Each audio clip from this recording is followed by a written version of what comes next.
This video may never see the light of day, but if you're watching it, it did.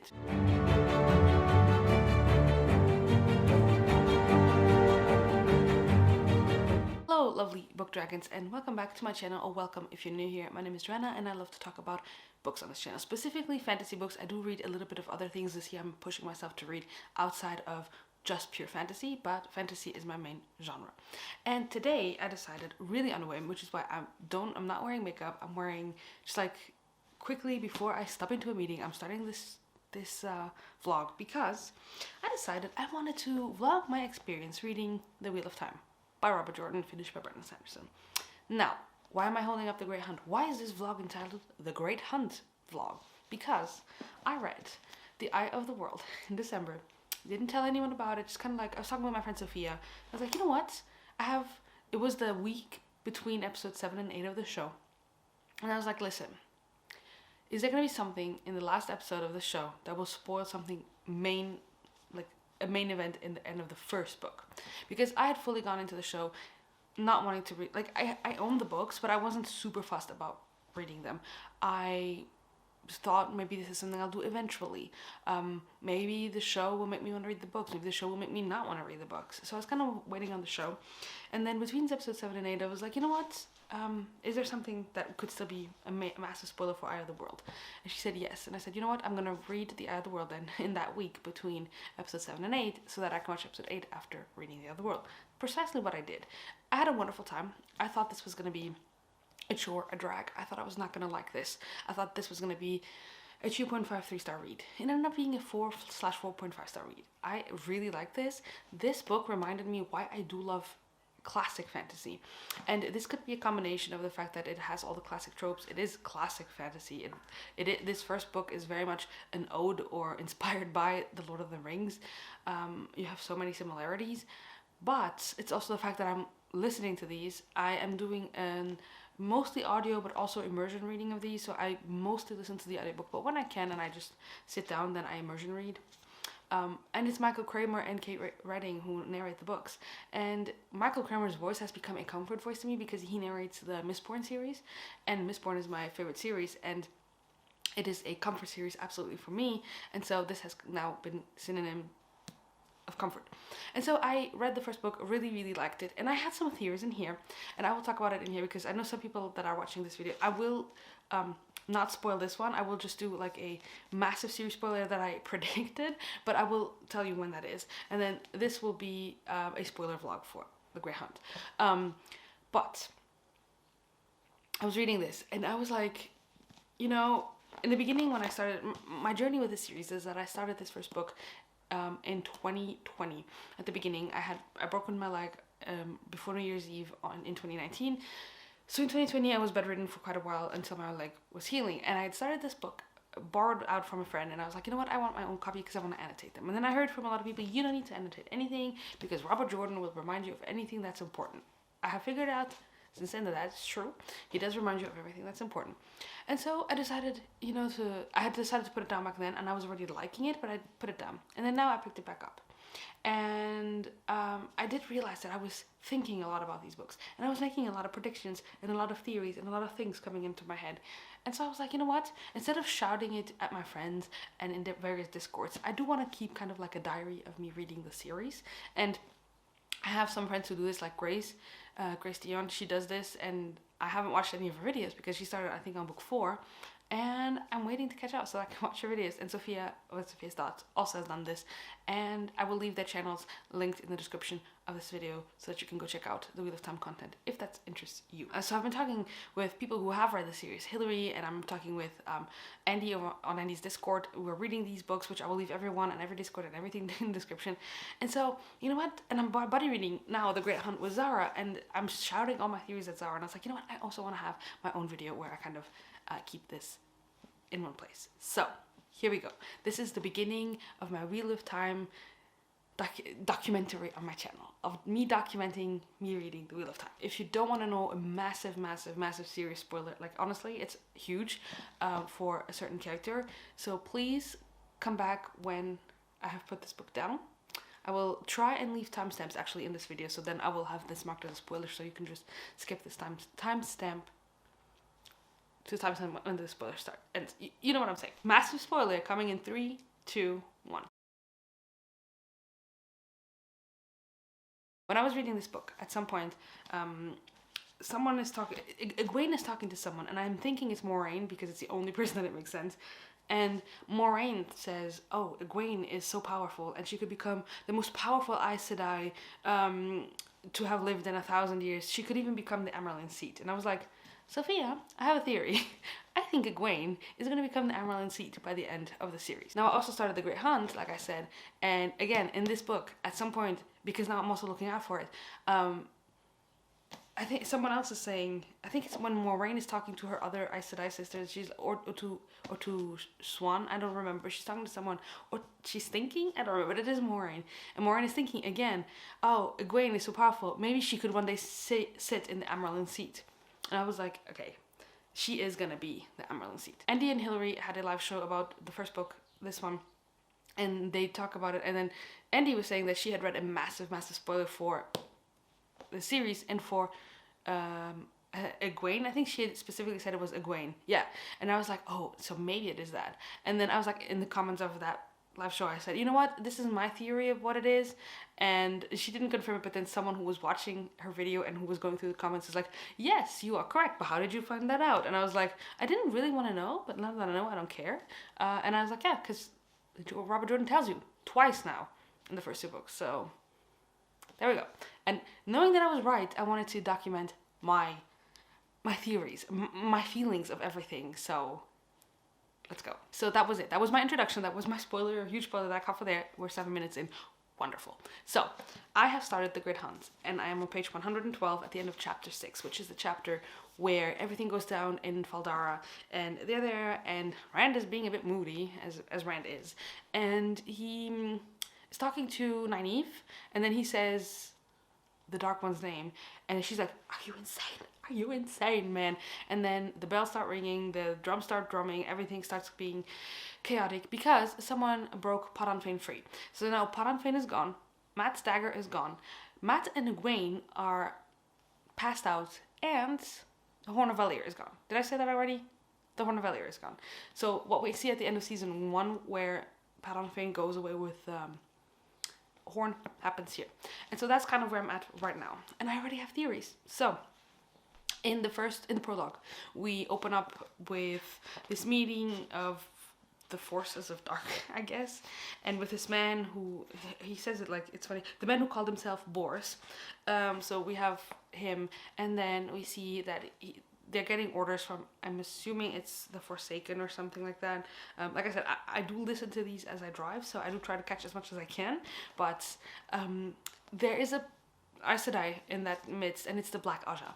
And I was like, okay, let's start theorizing on who this Black Aja is. And then, because of the show, I think, so like I said, this is a spoiler vlog for this book, and I'm going to voice my theories. I don't know if I'm right, I don't know if I'm wrong, so proceed at your own risk. Because of the show and because of the chapters that follow the prologue, I think that the Black Aja we see in the prologue is Liandrin. Because Liandrin is the only other Aes Sedai that we really get to know in the show. We do get to know that green Aes Sedai, whose name I don't even remember, so I'm thinking it's Liandrin. And then she acts super suspiciously in this next couple of chapters, where she's like, Moraine, who are those men you're walking around with? Why are you talking to the Amyrlin Seat? And she's like super suspicious, super like aggressive and all that. So I'm thinking that Liandrin is that Black Aja Aes Sedai. I think so. And also, I don't know, like, everything just happens kind of like right before Padanfain gets free, and when Padanfain sees her, or sees whoever sets him free, he's like, oh, you, or something like that. I wasn't expecting it to be you, or something. And of course you wouldn't expect a red sister to be the one to do it, right? Because they hate men, they want to kill everyone who pretends to be the Dragon Reborn, they're like, you know, so that's my theory. Other than that, we haven't seen a lot of my favorite character as of right now is Perrin. So we haven't seen a lot of him right now, which we haven't seen a lot of him in general. I think I love Perrin a lot because of 1, wolves, and 2, the show. But yeah, so we've basically been following Rand as he's like, oh my gosh, the Emerald Seed is here and she wants to kill me. basically, in a dramatic way. And then we've had Egwene, who's kind of like, man, you're dumb. And I love Egwene and I love Nynaeve, how they're like, dude, get your act together, you know? Like, just come on, chill. And I love them because of that. We've had a scene with Land, and it was interesting to also see Ren and Land talk together, and we've had a few of those scenes. And like I said, I'm only 112 pages in, but I did want to voice that theory and say that I am having a great time with this. Honestly, a great time. Puns.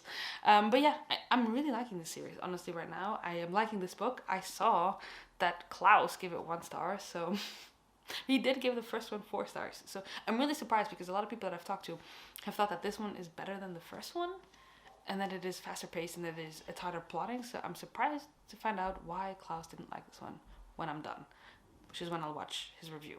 So here it is. I'm starting this vlog series. Will it ever see the light of day? I don't know. Will I get past book 2? I don't know. Will I get past a certain amount of books? I don't know. Will I be vlogging all of the books? Hopefully. So that's it. Because if I do a 12-minute update every time I talk, it's going to be a forever long video. So I will see you when I've read a bit more, and or when I have a theory or something that I really like, whatever. I will see you in my next update. Hey guys, long time no see, because I haven't really made The Great Hound my priority read lately. I am literally just finished chapter 23 on my way back from the doctor's. So I am on page 355, and I'm gonna now bump, well, so I'm right here. I'm gonna bump this up to my priority read because I do want to finish this. Yes.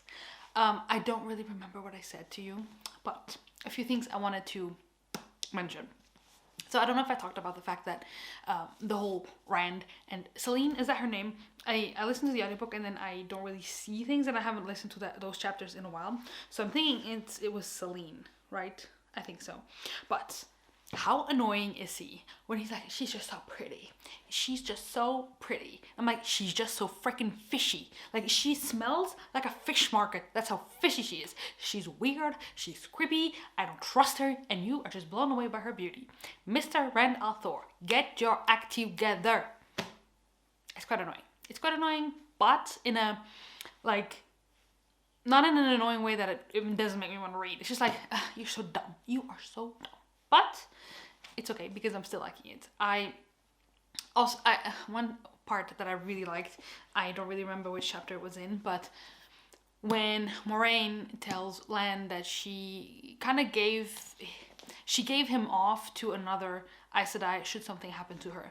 And he's like, excuse me, am I just a dog or so to be passed along? And then she's like, well, no, but I know you, and like, this is kind of like me paraphrasing it, but like, I know that if something happens to me, you're gonna go crazy with revenge, and you're gonna go and do all those things, and you're gonna hurt yourself, and I don't want that for you. I want you to have a good life, continue being a warder, blah, blah, blah. So that's why I kind of have bound you to someone else.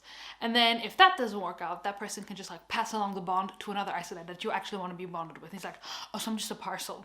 And I thought it was funny because like the way he reacted, but like he was really angry, but it was like, I'm just a parcel. And I think for me, that's foreshadowing that he's going to become Nynaeve's warder in the future if something happens to Moraine. So, or that he just is going to be, I don't know how that would work, but for me, this is like, is he going to become Nynaeve's warder, or maybe even Egwene's warder? I don't know, but that's that.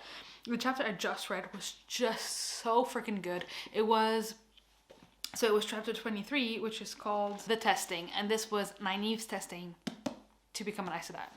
And the 3 things she saw, when we had the first one, I was like, okay, she's pretty badass. And then they're like, you shouldn't remember any of this. You shouldn't channel in there. And it was just pretty badass. And then she goes to the second trial, and it's like her in Emond's Field, and everyone needing her help, and her, like, them wanting her to be the wisdom again, which we know is kind of like her thing, where she's always thinking about. And then when she came out of that one, and that was so hard for her, and then I said, we're like, yeah, the third one is the hardest test. And I was like, oh, I bet she's gonna go in there and she's gonna see that she's like with Lan, and they're super happily, well, yeah, married, because I know that here a lot of it ends in marriage, but like that she's gonna be with Lan and they're gonna be super happy. And lo and behold, she goes in and she's like the queen of Malkir, and her and Lan are married and they have kids, and she's like, no, you're not gonna tempt me with this. No, I need to get out of here this second, and it was like, poor Nynaeve. I hope for her and for Lan that they get a happily ever after. Like, that is the one thing I really hope for the series. I don't care about the Dragon Reborn. I don't care about anything. I just want Nynaeve and Lan to be happy. Is that okay? Can we have that? Don't spoil me. Will of Saddlepanks, please don't spoil me. But yeah, that's where I'm at right now. Like I said, I'm gonna bump this to become my priority read. I am excited to finish this. I heard from my friend Sarah, who's also reading this, that the ending of the book really picks up, and like that the ending is really, really good. I think she said like page 400 or so, it gets super interesting again. So I'm nearly there on page 400. So very excited to make progress and to finish off the Great Hunt. See, by the time you're watching this, you've seen my February TBR. And I was like, oh, I'm supposed to be reading Dragon Reborn in February, but I don't think I'll get to it. But now, this makes me want to read The Dragon Reborn in February as well, because I'm having a good time with The Wheel of Time as of right now. We'll see. That's neither here nor there. Let's go finish this one. Okay, I've read 2 more chapters. I do need to get back to work, but we had the chapter where Egwene and Elaine meet, and then they talk, and you can see they're like, you know Rand, you're that princess, you're the girl from his village. But then there's also Min, and they're kind of like, we, the 3 of us, are kind of tied together for a certain reason. And something I want to mention, and I'm gonna put until the book is back up, so like the whole time that no book is in the shot, please, if you don't want to know the prediction that I made at the beginning, that is a spoiler for a character in the whole series, I'm gonna mention something now, and then you can come back when the book's back up. So, if you don't want to be spoiled, just fast forward until you see the book again. So when Elaine and Egwene are talking, and then I meet Min, and Elaine tells Egwene, Elaine tells Egwene, hey, she sees the future, or like she sees glimpses, she sees auras, that kind of stuff. And then Egwene's like, well, what do you see when you look at me? You know, like everyone would do. Like, you know, what do you see when you look at me? And Min says, a white flame, or nothing important, something like that. Yeah. Egwene, Amerlin, Seed, foreshadowing, guys. Egwene, Amerlin, Seed, foreshadowing. So I really liked that whole chapter of them meeting and talking, and then discussing Rand and all that stuff, you know, so that was really cool. And then we had the chapter right after where Rand meets Tom Merlin again, and yay, he is not actually dead, which, you know, in fantasy, if you don't see a body, the person isn't dead. So I'm really excited that Tom Merlin is back. And now I'm on the chapter called Discord.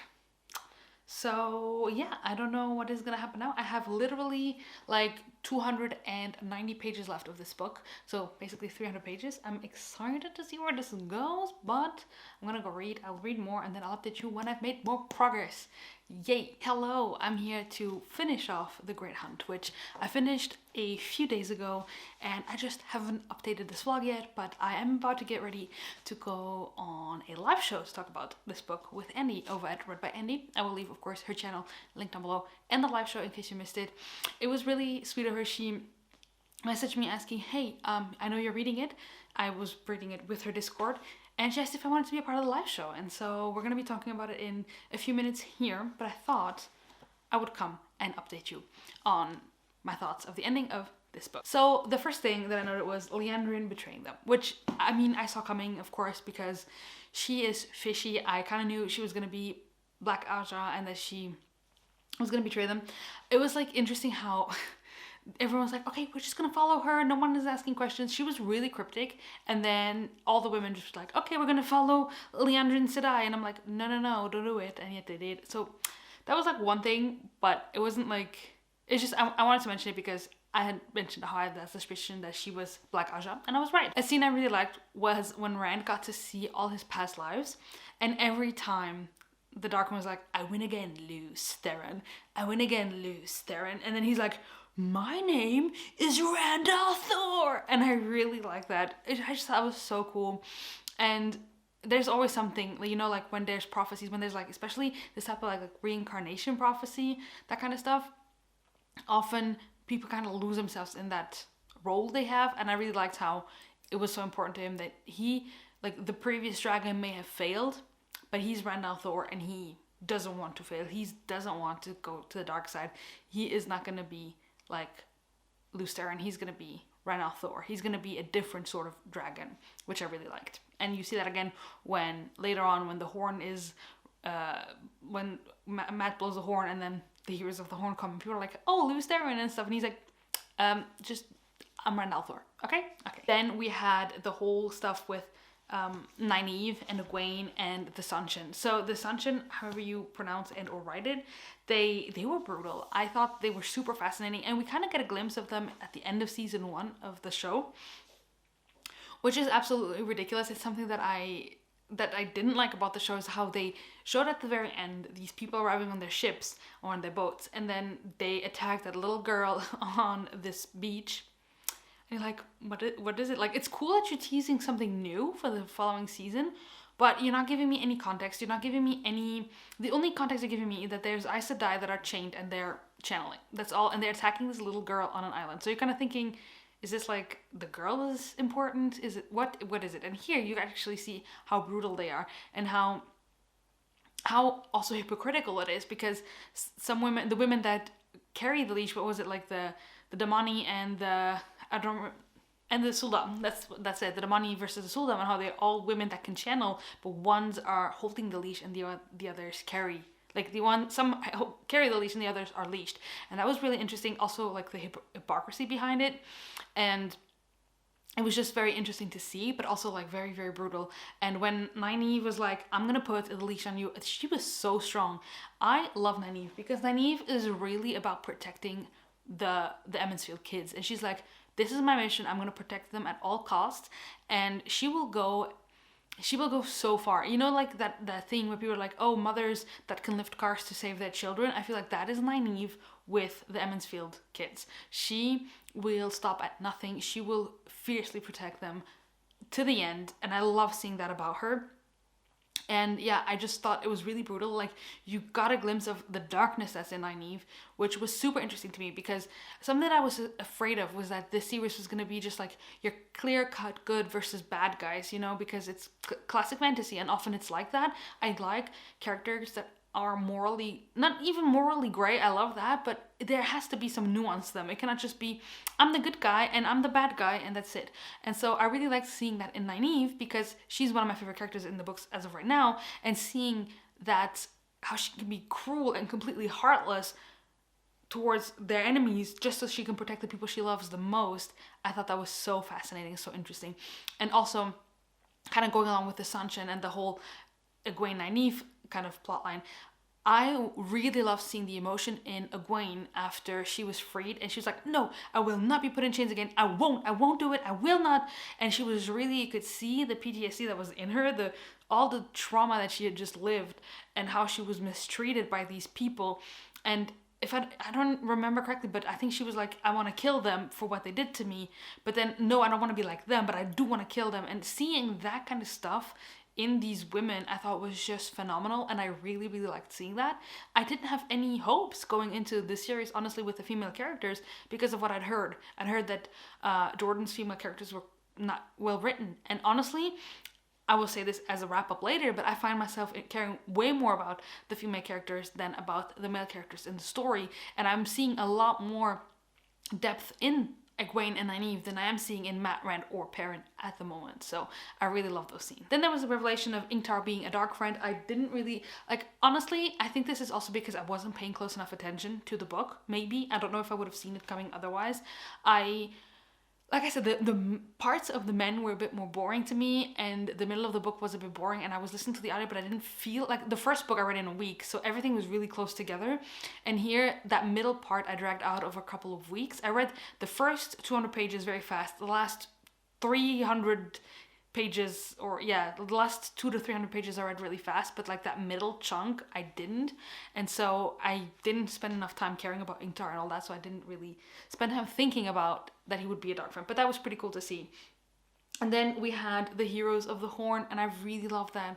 I am someone, and this I'm going to say also later when I wrap up this, like later in a few minutes, but like I love this whole, the past coming around, all these heroes of old coming, and I just really like that, and I didn't think we were going to get that so early on in the book, in the series, I mean, and that is something that I really like, because I really thought that all these really cool things were going to happen later on, and we got it here, and I really liked seeing that. It was so cool also how they were like, hey, Lou's there, and he's like, Randall Thor, I am Randall Thor, guys.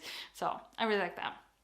And then we had I forgot something that I wanted to mention. Tom Marilyn being a freaking badass when the girl he liked was killed, and he's like, yeah, I'm gonna show who I really am. That was pretty cool. And then we had two things that I still wanted to mention, and that was the showdown between Rand and Balsamon, and it was really cool. I really liked seeing it.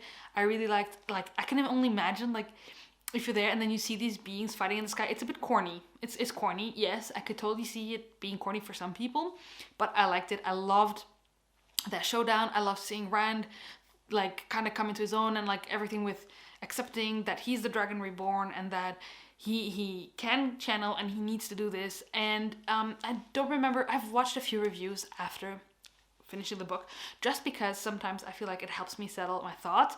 And I don't remember whose review I watched that said this, but someone said, I hope that the books are not just going to be that at the end he battles like Balsamon or Forsaken or something, and then, or like the Dark One, and then he wins, but not really, and then at the end of the next book we have that again, and then again, you know, like, it is the second time we have a similar ending-ish, and I'm ready for the next books to do something different. But it was really cool. I really, really loved the showdown. I loved the battle. I loved all of it. But I'm also ready for something new in the next books, but I did really like it. And then the final plot point I wanted to mention was Selene, hello, being a Forsaken. Yes, yes, yes. I didn't expect her to be a Forsaken because I feel like as much as I'm loving it, I don't have a full grasp of everything that's going on yet. I don't have a full grasp of like the Shadow Spawn and the Forsaken and all of these things, because also maybe because I'm audiobooking it and I'm not fully immersion. I immersion read the last couple of 100 pages of this book, but generally speaking, I'm mostly audiobooking them. So that could totally be why I haven't been figuring these things out. But when she came into the room and she's like, I'm Lanfear, and I was like, because before we have the name, we have the description, I was like, oh, that's Selene. And then she's like, I'm Lanfear, and then Min is like, a Forsaken, and I'm like, Selene is a Forsaken. I was right. I knew she was fishy, but I didn't know she was a fish market. I said she smelled like a fish market, but she's the whole damn fish market all on her own. So I'm excited to see where this goes. So all in all, The Great Hunt, what did I think? If you had to ask me for a rating, I gave the first one, for reference, 4.5 stars. I really liked it. It's like a 4.5, something along those lines. I really, really liked that first one. It took me by surprise. I had a really great time with it. Felt compelled to read it all the time. This one, I think there were aspects of it that were better, that were cooler, that were more interesting to me, namely the whole Aes Sedai stuff. I love that stuff. But in this one, the middle part, a lot of people say that in the Eye of the World, the middle part is like a drag and it's super slow and all that. For me, it felt like that in this one. I give this one a 3.5 stars because all in all, and I will link my friend Klaus's review of this book in the description, because he hated it and he yells at the camera because he's so angry at this book. It's hilarious. It's like, if you get offended by negative reviews of books you love, then probably you shouldn't watch his video, but it's hilarious. I loved watching it. I had a great time. But it is true, at the very end of his video, he's like, you can sum up what happens in this book in 5 freaking sentences. Like, they have the horn, like they lose the horn, they go for the hunt, they grab the horn, they leave it in a freaking tavern, and then they go do some sightseeing. They lose the horn, they have to find the horn. There's a battle in the sky, Egwene and Nynaeve are like, there's the sunshine, and then Egwene gets a muzzle and Nynaeve lets her go, and that's basically the end of this book. Yes, it kind of is. It is, like, from a plot perspective, it's not the best. From a pacing perspective, it's not the best. But I really like, and that is something I'm absolutely realizing as I'm reading The Wheel of Time, is that I realized that something for me that's super important is also world. I read for worlds. I never thought I was a world person. Like, I know I like a well-crafted world, a world that feels lived in, a world that feels, that has a past, that has prophecies, that has all these things. I love it, but I didn't know how much I loved it. Because one of my all-time favorite series, hello if you don't know, is A Song of Ice and Fire.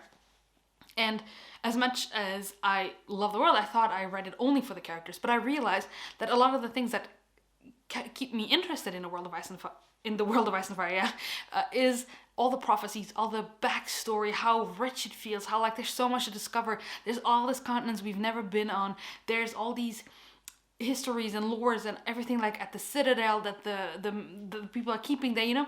Like there's a lot of interesting stuff happening in the world. And I feel like this is why I want to keep reading The Wheel of Time, as of right now at least, because the world is so interesting to me. The prophecies are so interesting. I am so interested in the machinations of the world, like the past of the other ages and all of those things.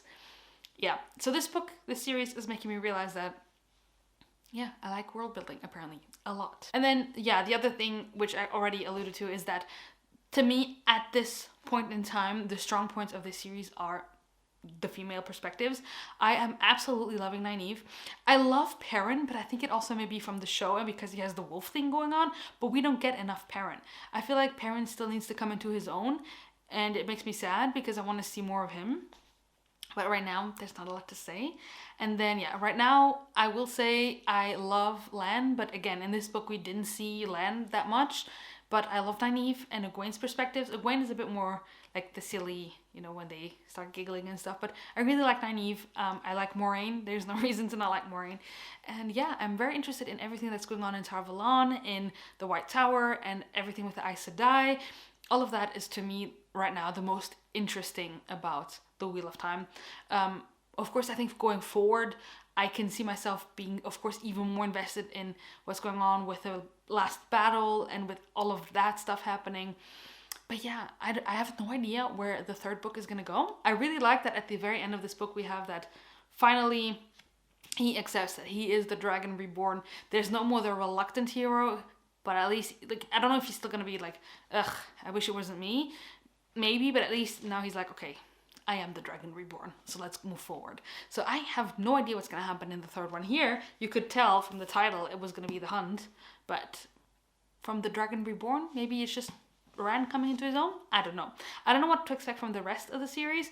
I'm going to continue. I don't think I'm going to read The Dragon Reborn in February, which is what I was supposed to do with Andy's Discord. I have a lot of other things that I'm reading, a lot of other chunky books, but I am going to continue on with The Dragon Reborn. I'm going to go until Shadow Rising, is that book 4? And because apparently that's the book where it's like, you'll know if the series is for you, yes or no, based on book 4. And right now, I'm liking the series a lot, so I cannot see myself not continuing on with the series, but you never know. So those are my thoughts. I really like this book. I see the criticisms and I think they're absolutely valid. I think from a pacing standpoint, this one was quite slow. I feel like Rand as a main character is really bland and is not super interesting to follow. I think there's a lot of things that I like about this that make me want to keep going. But yeah, we will see how it goes. That is my review of The Great Hunt by Robert Jordan, and I am excited to continue on in The Wheel of Time and see how things progress. So let me know in the comments down below what you think of The Great Hunt, which you have read. Otherwise, if you're here, you just spoiled yourself for the whole thing. But let me know what you think of this one. Let me know if you think that I will like the subsequent books better, knowing how I feel about this one. And if you just want to let me know that you were here, leave a dragon emoji in the comments, and I will see you next time. And until then, happy reading. Bye, guys.